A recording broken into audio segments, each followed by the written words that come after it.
Salut, bienvenue pour une nouvelle update lecture et je crois que c'est le premier dans lequel je vais vous parler de mes lectures du mois d'août. Alors je sais plus si le dernier livre du dernier update, je vous parlais des livres que j'ai lus en août, mais là en tout cas, c'est sûr, c'est des livres que j'ai lus en août et si vous avez suivi mes vlogs, on est sur un update full romance et je crois que c'est la première fois depuis le début de ma chaîne où dans un update, je présente 4 livres du même genre, parce que j'adore lire des genres différents, mais là au mois d'août j'ai décidé d'enchaîner les romances. Mais non, il y a pourquoi, c'est comme ça. Bref, donc on est sur 4 romances, plus ou moins, c'est plus ou moins une réussite ces lectures-là, vous verrez. Sorti. Le premier c'est Famous Love, le tome 1, Lincoln, de Rachel Van Dicken. De Rachel Van Dicken, j'ai déjà lu une saga, Reborn, je crois que c'est le nom de la saga que j'ai lu, et j'avais bien aimé. Et ici j'ai passé un bon moment, c'était très cool, je l'ai lu en 2 jours, je crois, un truc comme ça, vraiment.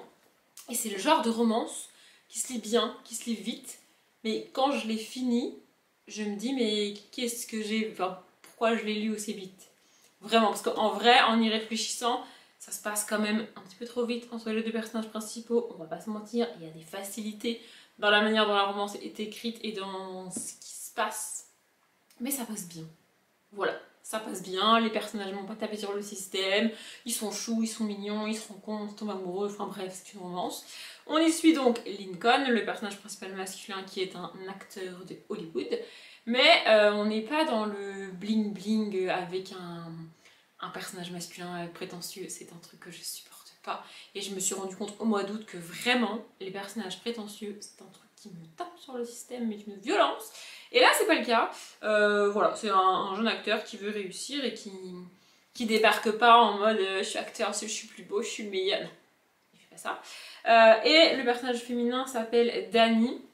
Et donc, en fait, elle est la sœur de la femme du réalisateur du film. Je sais pas si vous suivez.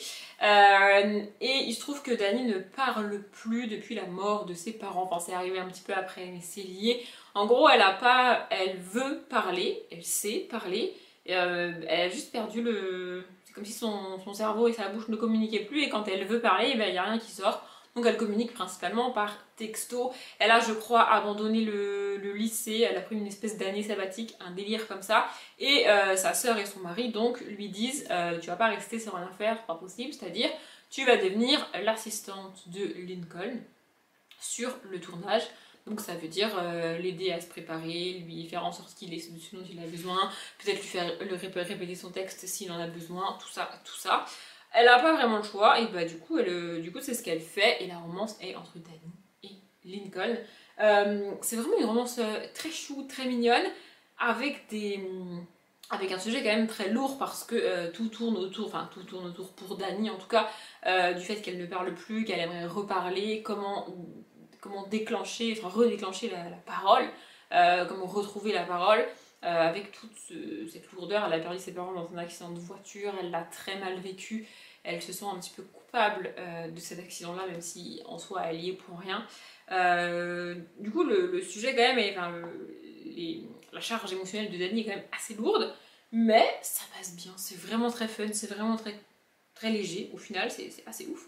Mais voilà, comme je l'ai dit, ça se lit tout seul, j'ai passé un super moment. Il n'y a pas besoin d'avoir une grande romance avec des personnages que je trouve génialissimes pour passer un bon moment.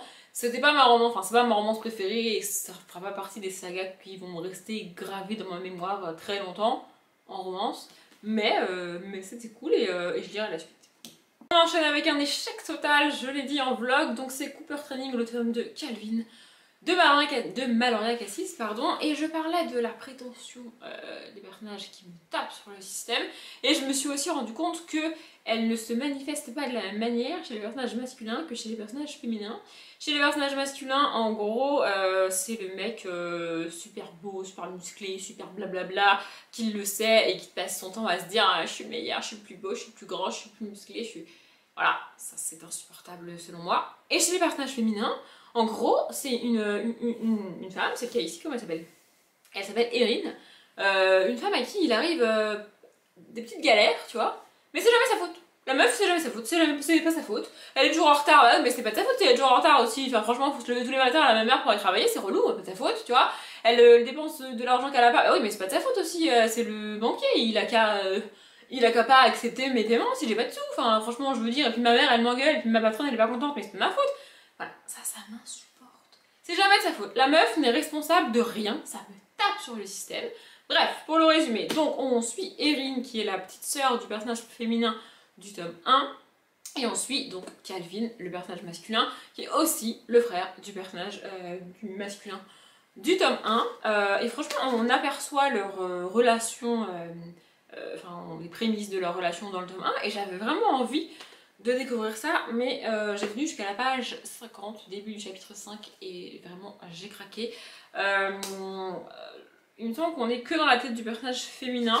C'était déjà le cas dans le tome 1, mais ça m'avait un peu dérangé, évidemment. J'allais dire ça m'a pas dérangé. Si, j'adore être dans la tête du personnage masculin, donc quand on n'y est pas, ça me manque, mais j'avais quand même réussi. En fait, j'avais accroché avec le personnage féminin, ce qui n'est pas le cas du tout ici.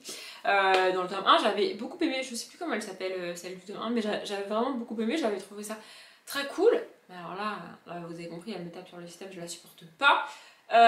Et ça m'arrive extrêmement rarement en romance. Je lis pas mal de romances, et je lis pas mal de romances érotiques, ça veut dire avec des scènes détaillées de sexe. Et bah, 99% du temps, ces scènes-là ne me dérangent pas.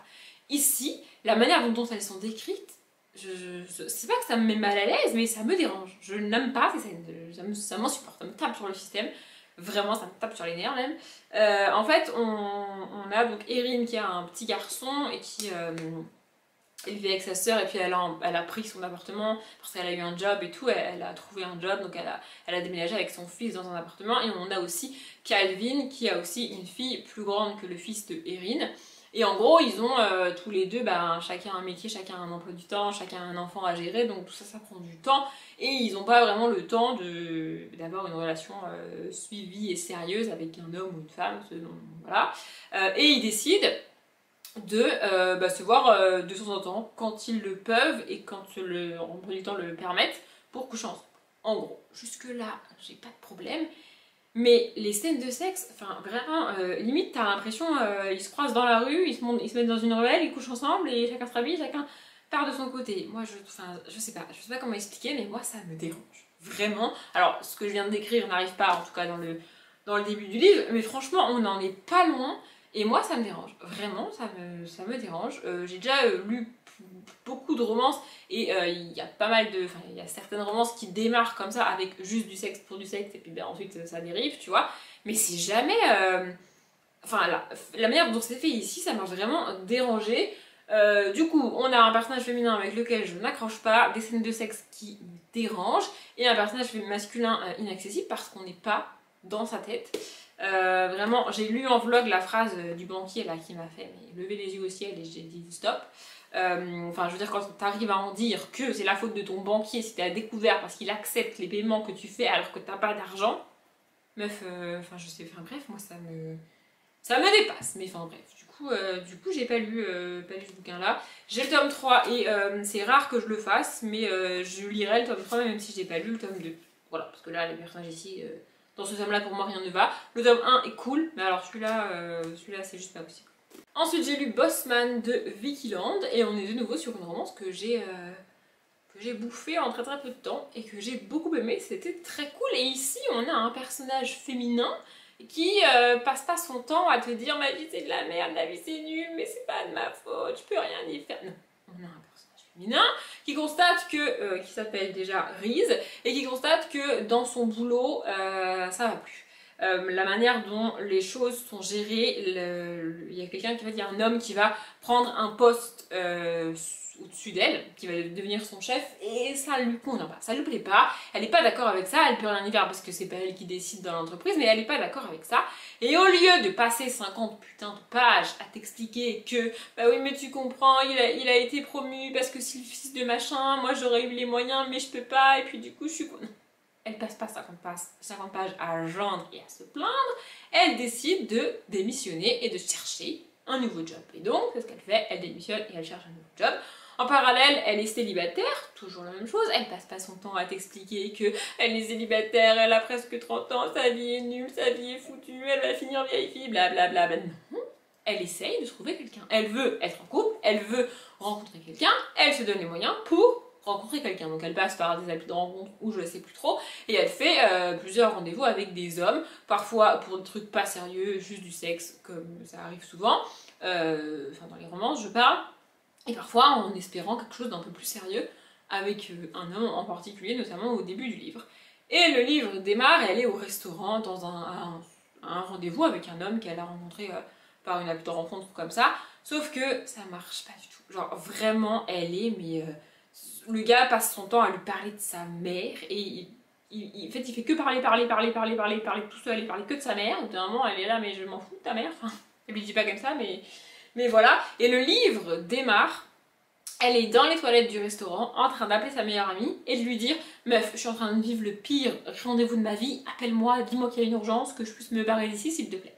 Et je trouve ça cool parce que dans le résumé on te dit qu'elle est coincée au restaurant avec un homme, c'est le pire rendez-vous de sa vie, blablabla, tout ça. Et moi je m'attendais à un début de roman où on te dit, on commence par, je sais pas, la scène où elle est en train de se préparer chez elle et puis elle arrive au restaurant et puis elle le rencontre et puis tu dois lire le détail de la conversation inintéressante entre lui et elle. Et puis, vous voyez, ça fait déjà une trentaine de pages. Chiant à lire. Et c'est pas le cas, ça démarre vraiment au moment où elle est dans les toilettes. Et en sortant des toilettes, elle va croiser Chase, et donc c'est un homme, et c'est lui qui va l'aider à améliorer sa soirée et se sortir de ce rendez-vous totalement inutile. Plusieurs semaines plus tard, il me semble, elle va... bon, elle a un petit peu craqué sur lui, sans mentir. Voilà, bon, c'est l'inverse est vrai aussi pour lui, mais tu le sais pas forcément parce que tu es dans sa tête à elle. On est très très peu dans sa tête à lui, et quand on est dans sa tête à lui, je l'avais dit en vlog, on est 7 ans plus tôt. C'est ça, 7 ans plus tôt. Donc voilà, mais au présent, on n'est que dans sa tête à elle, et ça ne m'a pas dérangé. Voilà. Bref, donc c'est le cas aussi pour lui, il la trouve attirante et jolie, tu vois, mais comme on n'est pas dans sa tête à lui, on n'a pas ces informations-là tout de suite. Bon, c'est une romance, on se doute bien qu'il va y avoir une attirance réciproque, sinon c'est pas drôle. Et donc, quelques semaines plus tard, elle se débrouille pour le croiser par hasard, et à partir de là, ils essayent de voir si ça peut matcher, s'il peut y avoir une romance et tout. Et comme le titre l'indique, on tourne pas mal dans le domaine du travail, parce que, je rappelle, elle a quitté son job et elle cherche un nouvel emploi, et donc il y a ça aussi qui rentre en jeu pour elle, et franchement, c'était très cool. Vraiment, j'ai beaucoup aimé. J'adore ces personnages féminins forts. Et aussi, pour une fois, et pour avoir lu beaucoup de romances, encore une fois au mois d'août, j'ai pleinement constaté l'ampleur de l'importance du cliché de le mec enchaîne les conquêtes et va tomber sur la femme de sa vie, du coup il arrête de coucher à droite à gauche, et la fille n'a couché avec personne depuis un an et demi, 2 ans, des mois, des années, et boum, elle tombe sur l'homme de sa vie. Ce cliché là, vraiment, j'en peux plus, j'ai envie de le tarter, c'est un cliché, je peux pas, mais bref, ici c'est pas le cas, ici on est quand même sur une femme qui enchaîne les rendez-vous, elle a eu quelques histoires avant, en tout cas il n'est pas explicitement écrit que ça fait des mois ou des années qu'elle a eu personne, vous voyez, et il n'est pas non plus explicitement défini que le gars passe son temps à coucher avec tout le monde jusqu'à 3 jours avant de la rencontrer, vous voyez, et on apprécie. Non mais on apprécie, en tout cas j'apprécie. Bref, du coup voilà, j'aime bien, je crois que c'est le 2e ou le 3e livre que je lis de Vicky Land, et j'aime beaucoup Vicky Land, vraiment je trouve ça... Je la trouve très cool comme autrice de romance, elle écrit des romances assez intéressantes selon moi. La seule que j'avais pas aimée, c'est celle qu'elle avait écrite à 4 mains avec quelque chose Ward, j'ai plus son prénom, je suis désolée, mais toute seule en tout cas, j'aime beaucoup ses romances et je vous les conseille. On va terminer sur un échec, mais j'ai pas grand chose à dire sur ce livre, donc c'est Feldenkrais, le tome 1, une rencontre improbable et terriblement sexy de Tijane. Ça faisait un moment que je voulais acheter et lire ce tome 1 parce qu'en fait ma grand-mère m'a donné il y a des années le tome 4 ou le tome 5, et du coup il fallait que je commence la saga pour pouvoir lire le livre que j'ai récupéré de ma grand-mère. Donc je l'avais enfin acheté et j'ai enfin essayé. Alors déjà on est dans une romance adolescente, c'est pas forcément ce que je voulais au mois d'août, mais surtout, et c'est très rare que je le dise, mais c'est mal écrit. Genre vraiment, ça ne va pas du tout. Ça n'a ni queue ni tête. J'ai lu... ah oui, j'ai retiré mon marque-page, mais j'ai dû lire peut-être 3-4 chapitres, et c'est mal écrit. C'est mal écrit, c'est mal construit. Je comprends rien, vraiment, ça part dans tous les sens, ça n'a aucun sens. J'ai vérifié je ne sais pas combien de fois que j'étais bien en train de lire le tome 1 parce que j'avais l'impression, j'étais tellement perdue que j'avais l'impression qu'il y avait un tome avant et que si je comprenais rien, c'est parce qu'il me manquait les informations t'étais censé avoir dans un autre livre avant, tu vois. Vraiment, j'étais complètement perdue, c'est mal écrit. Je suis désolée, mais c'est mal écrit, ça va pas du tout. En gros, on suit une jeune fille qui, elle est avec ses deux amis ont très très envie de faire la fête, un truc comme ça, mais elle a pas vraiment envie, elle s'arrête à une station-service et puis elles vont croiser des mecs. Et puis à partir de là, ça part un petit peu en cacahuète, tu vois. Mais je sais pas comment expliquer. Vraiment, c'est comme si mon cerveau refusait de lire ça. Vraiment, ça ne va pas du tout. Et j'abandonne principalement des livres, soit parce que l'univers me tente pas, ça m'emballe pas et j'ai juste pas envie de le lire, soit parce que les personnages me tapent sur le système. Mais il est extrêmement rare que j'abandonne un livre à cause de l'écriture ou de la construction. C'est arrivé il y a pas longtemps avec Presque Minuit, il me semble. Mais franchement, c'est très rare. Si vous avez déjà vu plusieurs de mes abus de lecture et plusieurs de mes abandons, vous le savez, en général, je dirais que 80% du temps, c'est les personnages qui me tapent sur le système. Mais là, vraiment, c'est mal écrit. Alors, je sais pas si c'est dû à la traduction ou pas, et je tape rarement aussi sur la traduction, mais là, vraiment, ça va pas du tout. Enfin, franchement, ça ne va pas du tout. Et puis alors, vu l'épaisseur du bouquin, alors c'est une excuse sans en être une, puisque même s'il avait fait que 200 pages, je n'aurais pas eu la patience, mais je peux pas lire combien de pages j'ai fait, 500 pages 400... Ouais, 460... 480 pages, en gros. Bah, c'est pas possible, enfin franchement, vraiment, En fait, j'avais l'impression que le personnage était teubé. Parce qu'on est dans sa tête à elle, et c'est elle qui se raconte l'histoire, mais j'avais l'impression que ses pensées, elles sont pas cohérentes, c'est pas structuré, elle te raconte une histoire, mais ça part dans tous les sens, ça n'a aucun sens. J'ai pas compris, vraiment, je suis désolée, mais je n'ai pas compris.